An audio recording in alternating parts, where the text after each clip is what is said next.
Hey guys, Shibley182 here, doing part 26 of my DVD collection. We're going to do Jason Goes to Hell today. But first, before I do Jason Goes to Hell, I just wanted to tell you, after Jason Goes to Hell, I'll be doing Freddy vs. Jason, not Jason X. I do not own Jason X. If I ever find it for under $10, I will purchase it.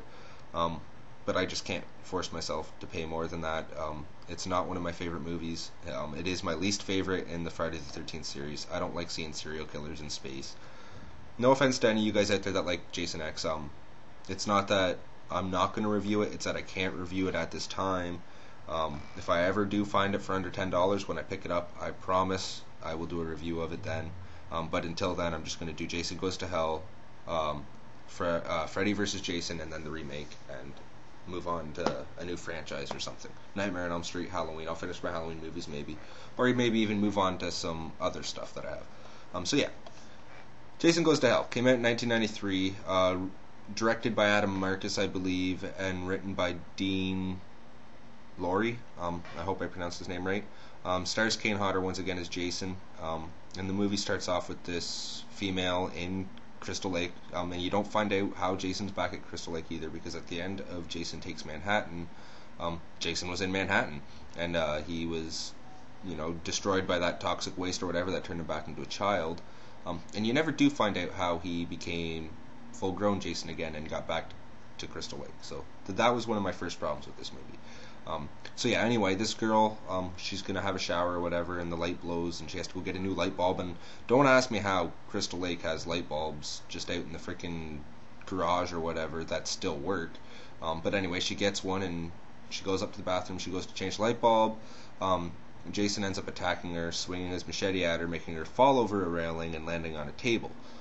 He never hits her with his machete, but she still manages to get cut, though. She gets up off the table and runs out of the cabin. Jason comes out after her, where he gets swarmed by the FBI and all these bright lights, and they decide to shoot him 200 times and blow him to smithereens. So after Jason gets blown to smithereens, he's taken to the morgue. And at the morgue, the doctor, the mortician, whatever, is looking at all the pieces of Jason's body, and all of a sudden gets this urge to eat Jason's heart. So he eats Jason's heart, and after eating Jason's heart, Jason's soul or whatever just possesses the doctor's body.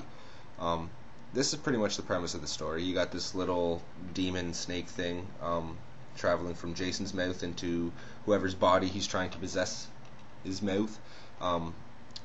He does that maybe 5, 6, 7 times in the movie, switching bodies.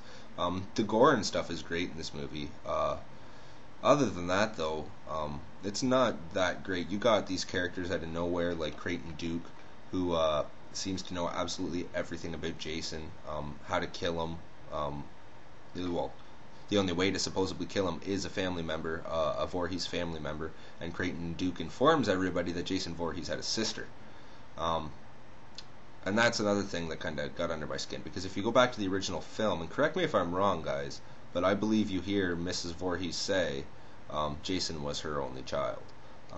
So to think Jason had a sister just isn't possible, unless maybe Jason's father is still alive somewhere, banging someone up, knocking someone up. So yeah, anyway, Jason Goes to Hell. Not my favorite in the series, not my least favorite in the series, but it's in there somewhere.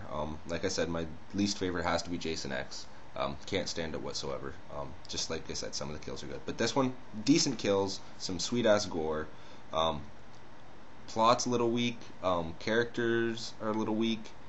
There are certain characters that I do enjoy. The character of Steven, I always felt a good connection with. Like, I believe he's played by John D. LeMay.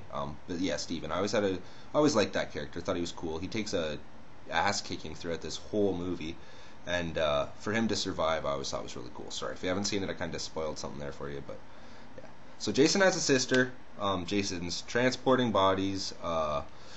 You got a bounty hunter who knows everything about Jason, and a special knife there that you need to kill him as well. That has to be killed by the hand of a Voorhees. He has to be killed by the hand of a Voorhees with this knife. So when that happens, he gets dragged to hell. That's how the movie ends.